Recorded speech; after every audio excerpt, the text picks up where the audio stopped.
সম্মানিত দর্শক এবং শ্রোতাবৃন্দ, আমি ডক্টর আবুল কাশেম মোহাম্মদ মাহবুবুল্লাহ যশোরী বাংলাদেশি সেবা পার্টির পক্ষ থেকে আপনাদের সকলকে জানাই আসসালামু আলাইকুম ওয়া রাহমাতুল্লাহ। তারেক জিয়া সরকারকে বলবো, যদিও এই সরকার আমার কথা রাখবে না, এর পূর্বে ডক্টর ইউনূসও রাখেনি।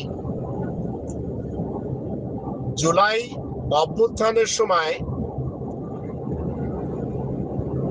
হাসিনা এবং তার পাঁচআটারা যেসব কাজগুলি করেছে,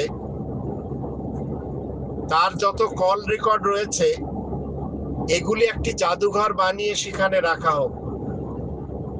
আয়নাঘরগুলি, টর্চার সেলগুলি, এগুলি সব উন্মুক্তভাবে জাতি যেন সেখানে যে দেখতে পারে যে এই মাফিয়া নেত্রী দেশকে কিভাবে কলঙ্কিত করেছে।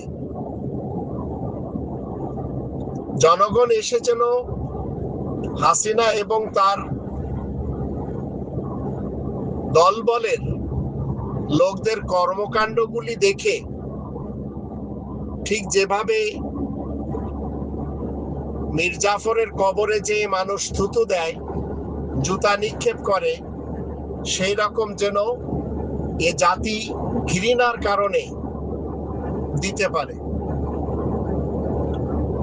যদিও এরকম একটি জাদুঘর বিশাল এলাকা নিয়ে বানানো উচিত, কিন্তু